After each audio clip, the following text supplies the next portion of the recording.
여러분 안녕하십니까? 철강TV 김홍식입니다. 오늘은 춘절 이후에 지금 중국의 유통가격이 빠르게 오르고 있는데 왜 가격이 오르는지, 그리고 또 3월 달에는 가격이 어떻게 될지, 또 주요 변수는 무엇인지에 대해서 살펴보도록 하겠습니다. 우선 이제 최근에 가격 추이를 보시면 그래프에서 보시다시피 2011년 이후 10년 만에 지금 최고가 행진을 벌이고 있습니다. 자, 그러면 왜 이렇게 가격이 올랐느냐, 두 가지로 해석할 수가 있을 것 같아요. 한마디로 최근에 이제 백신 접종이 나라별로 시작이 되면서 수요가 앞으로 더 늘어날 거다라고 하는 기대 심리가 하나 있고, 또 하나는 중국 내부의 문제인데요. 중국 정부가 2060년까지 탄소 중립 정책을 실현한다고 발표를 했습니다. 그 세부 내용 중에 하나가 지역별로 감산을 하겠다는 얘기가 나오고 있습니다. 그 이유 때문에 그러면 감산이 되고 이렇게 되면 수요는 늘어나고 그러면 가격이 더 오를 것이다 라고 하는 그런 기대 심리 때문에 유통가격이 빠르게 오르고 있다라고 이렇게 좀 생각이 되고요. 실제 수요가 늘어났는지에 대해서는 잠시 후에 그래프를 보고 설명을 드리도록 하겠습니다.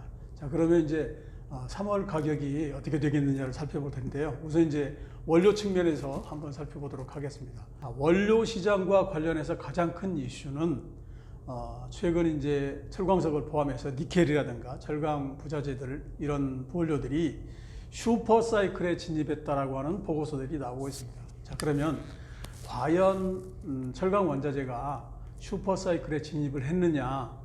저는 개인적으로 이 의견에는 동의를 하지 않습니다. 최근의 가격 인상은 한마디로 얘기를 하면 과잉 유동성 때문이다. 무슨 얘기냐면 백신 접종이 이제 시작됐잖아요. 그러면 각 나라마다 코로나 이전으로 완벽하게 돌아가지는 않겠지만 경제가 지금보다는 다소 더 좋아질 것이고, 그러면 철강제 수요가 더 늘어나지 않겠느냐라고 하는 이런 기대감이 있고요. 그 다음에 두 번째는 미국 정부가 사실은 지금 이제 시중에 유동성이 너무 많이 풀려서 이게 문제인데, 미국 정부가 당분간은 금리를 인상하지 않고 양적 완화 정책을 지속하겠다라고 하는 이런 정책을 발표를 했습니다. 이 두 가지가 바로 가격을 갖다가 끌어올리는 원인이 되지 않았나 이렇게 싶은데요. 좀 더 세부적으로 보면 철광석은 여전히 브라질 발레의 생산 차질이 여전하고요. 또 하나는 호주의 사이클론에 대한 우려감, 이런 것들이 선반영됐다라고 이렇게 좀 보고, 그 다음에 그동안에 또 가격이 약간 또 빠졌던 것에 대한 반등, 기조현상이다라고 보시면 될 것 같고요. 석탄은 지난번에 제가 말씀드린 바대로 난방 시즌 수요가 컸었는데, 이게 이제 날씨가 점차 풀리면서 난방 수요가 끝나가고 있습니다. 그래서 하락세로 돌아섰고요. 스크랩 같은 경우에는 중국이라든가 터키라든가 또 동남아라든가 이런 지역들의 가동률이 늘어나면서 스크랩 수요가 늘었다는 점하고, 또 하나는 중국이 앞으로 이제 탄소 중립과 관련해서 전기료 비중을 30%까지 늘리겠다라고 하는 정책을 발표했어요. 그래서 최근에 수입량이 가파르게 좀 늘고 있습니다. 이런 원인들이 스크랩 가격 상승을 견인하고 있지 않느냐라고 이렇게 보고 있습니다. 그래서 결론적으로 보면 원료 시장은 당분간 특정 국가, 예를 들어서 중국의 어떤 그런 규제 혹은 뭐 양적 완화 정책, 이런 정책이라든가 미국의 정책이라든가 이런 정책이 나올 때마다 좀 널뛰기를 하지 않겠느냐라고 좀 보여지고요. 원료 가격이 보통 한 분기 정도 선행한다는 점을 감안을 해서 보면 3월 가격은 이후에 어찌됐든 간에 철강사 입장에서는 원가 상승분을 그대로 부담이 되기 때문에 이것을 제품 가격에 전가시키려고 하는 노력이 부단히 이어질 것이다 라고 이렇게 좀 보고 있습니다. 자, 두 번째는 이제 공급 측면인데요. 공급은 두 가지 측면이 있죠. 우선은 이제 중국의 조광 생산량이 얼마나 되느냐라고 하는 측면이 있고, 두 번째는 시중 재고가 어떻게 되느냐, 이 두 가지를 볼 텐데요. 우선 조광 생산량의 경우에는 1월 달에 중국의 조광 생산량이 6,900만 톤으로 지난해 1월에 비해서 18.1%가 줄었습니다. 그 다음에 이 이유는 아마 이제 춘지의 연휴가 때문에 이렇게 그런 걸로 좀 보여지고요. 2월 달에는도 역시 6천만 톤 정도 좀 줄었습니다. 그러는데 가동률로 보면 4개년 평균 가동률이 약 80.8%인데 12월 달 91.9%, 1월 달 91.2%, 2월 중순 현재도 91% 가까이 되고 있습니다. 다시 얘기하면 전체 분모가 캐파가 커진 상황에서 가동률이 높다라고 하면 이 생산량은 언제든지 아직도 여전히 많은 수준이고 언제든지 다시 올라갈 가능성이 좀 있다, 이렇게 좀 보고 있고요. 재고는 사실 지금은 이제 현재가 생산량보다도 더 큰 문제가 재고라고 할 수 있는데요. 2월 둘째 주 현재 중국 마이스틸이 집계한 자료를 보면 시중 재고 5대 품목의 시중 총 재고량이 2,818만 톤이에요. 그래서 이걸 연초 올 1월 초에 대비하면 무려 1,419만 톤이나 늘었습니다. 또 작년도 같은 기간에 비해서도 492만 톤이 늘었어요. 요 시중 재고뿐만이 아니라 생산자 재고도 현재 협회, 중국 강철공업협회 집계 자료에 따르면 1,755만 톤. 그래서 전월 대비해 가지고 378만 톤이 늘었고요. 전년 동월 대비로는 좀 줄었네요. 그런데 둘 다 여전히 보면 상당히 높은 수준이고 굉장히 가파르게 늘어나고 있다. 이렇게 좀 알 수 있습니다. 그래서 그러면 왜 이렇게 시중 재고가 급격하게 늘어나고 있느냐, 또 이 영향이 어떻게 될 거냐라고 하는 건데요. 시중 재고가 늘어나는 이유는 역시 아까 말씀드린 대로 탄소 중립 정책 발표에 따른 감산 혹은 폐쇄율 축소에 따른 이런 가격이 더 오를 것이라고 하는 기대 심리 때문에 좀 그러지 않았나 좀 보고 있고요. 문제는 이제 시중 재고가 너무 가파르게 오르다가 보니까 만약에 지금 중국의 수요가 우리가 기대만큼 되지 않는다라고 했을 때는 이걸 어떻게 처리할 것이냐, 과거의 관행에 빗대어 본다고 그런다면 틀림없이 아마 저가 수출로 이어질 가능성도 있다, 이렇게 좀 보고 있습니다. 그래서 재고가 단기간 내에서는 가장 큰 변수가 될 것 같다라는 생각이고요. 그러면 이제 실제 수요는 어느 정도 되느냐? 중국의 철강제 수요를 견인하는 쪽이 크게 보면 투자가 있고 수출이 있는데, 투자는 2019년 수준을 거의 대부분 회복을 했어요. 그렇다 보니까 증가율 측면을 보면 지난해보다도 오히려 증가율이 더 둔화되는 모습이다라고 하는 거고요.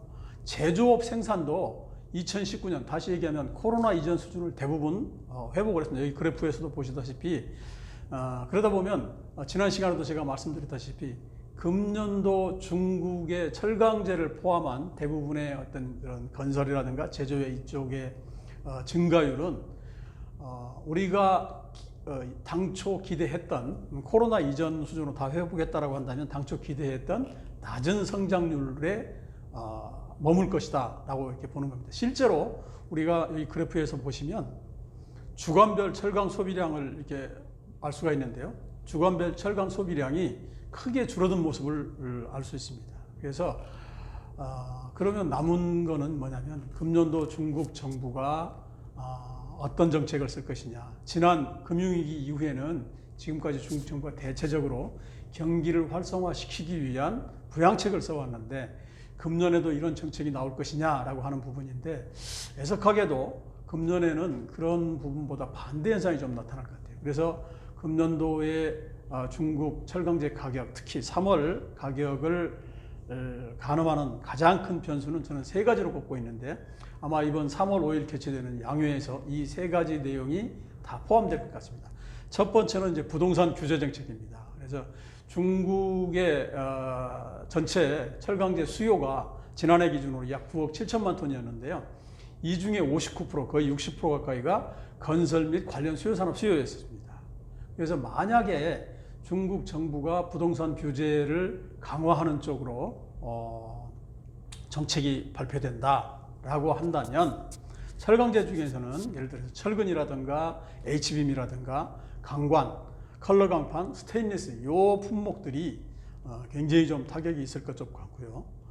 두 번째 변수는 이미 언론 보도를 통해서 몇 차례 보도가 됐습니다만은 수출세 환급을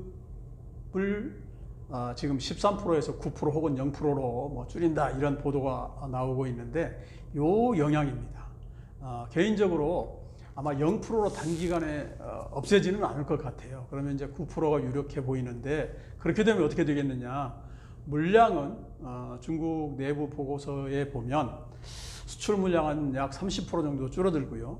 가격은 열연 기준으로 20에서 30달러 정도 오를 것으로 이렇게 좀 예상을 하고 있습니다. 세 번째 주요 변수가 탄소 중립과 관련된 정책 발표입니다. 탄소 이건 무슨 얘기냐면 2060년까지 중국 정부가 탄소 제로를 만들겠다라고 이렇게 발표를 했는데 왜 그러면 이게 먼 얘기를 지금 이렇게 미리 발표를 하느냐? 사실은 올해가 2021년이 중국 정부 특히 공산당 입장에서 보면 굉장히 중요한 해입니다. 중국 공산당이 창당된 게 1921년이에요. 그래서 올해가 100주년이 되는 기념 그 해인데 사실은 미국 같은 경우에는 트럼프 대통령 시절에 우리는 탄소 중립 이런 거 안 해라고 탈퇴를 했다가 바이든 대통령이 취임하면서 다시 가입을 하고 이런 지금 상황인데요. 중국 정부 입장에서 보면 미국이 못하는 거를 우리가 주도해서 가겠다라고 대외적으로 과시하는 이런 게 꼭 필요하겠죠. 그래서 탄소 중립과 관련된 이런 정책이 발표될 건데 내용을 보면 크게 이제 세 가지거든요. 우선은 단기적으로는 이런 것도 저감, 이산화탄소 배출 저감 장치를 달아가지고 그대로 대기권으로 내보내는 것보다는 저감 장치를 달아서 좀 줄이겠다라고 하는 게 있고, 두 번째는 생산을 줄이는 거예요. 생산을 줄이는 거고, 또 장기적으로 보면 지금 탄소환원법을 갖다가 수소환원법, 우리 이제 수소경제로 잘 알려져 있죠. 요 수소경제로 돌리겠다. 요 이제 세 가지 정책인데, 어쨌든 두 번째 제가 말씀드린 감산에 대한 얘기가 지금 나올 수밖에 없거든요. 그렇게 되면 수요는 어쨌든 뭐 성장률은 둔화된다 하더라도 수요는 좀 늘어날 것이다. 백신도 이제 접종이 시작되고 뭐 수출도 좀 회복이 될 것이다. 이런 기대감 속에서 공급이 줄어든다.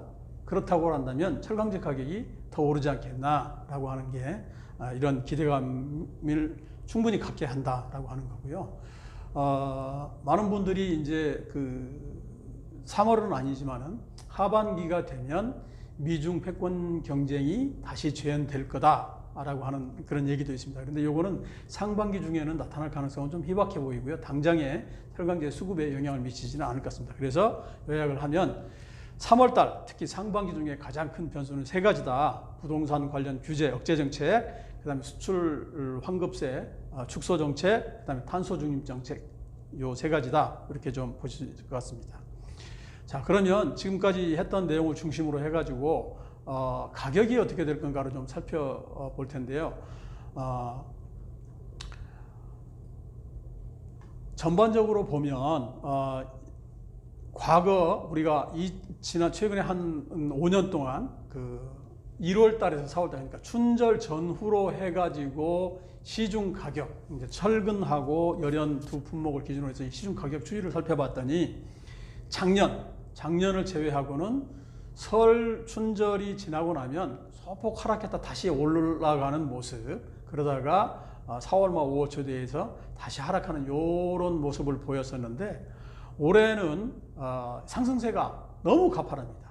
너무 가팔라요. 그래서 이게 오히려 아까 말씀드린 대로 가파른 이유는 충분히 설명을 드렸을 것 같고요. 그래서 개인적으로는 3월 달은 전체적으로 지금과 같은 최소한 뭐 급등세는 아니더라도 급격하게 떨어지는 일은 없지 않을까. 그래서 강세 기조가 이어질 확률이 약 80% 정도 된다 이렇게 보고 있는데요.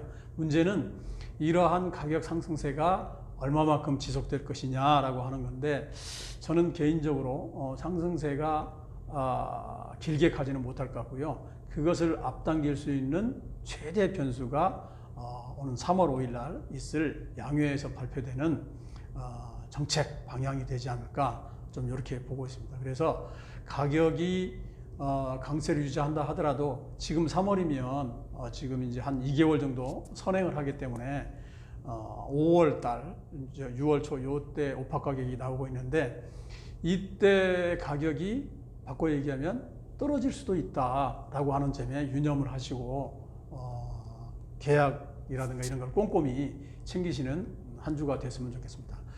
다음에는 아까 세 가지 그 주요 변수들, 부동산 관련, 퇴소율 관련, 탄소 중립 관련 이런 내용을 가지고 다시 여러분 찾아뵙도록 하겠습니다. 감사합니다.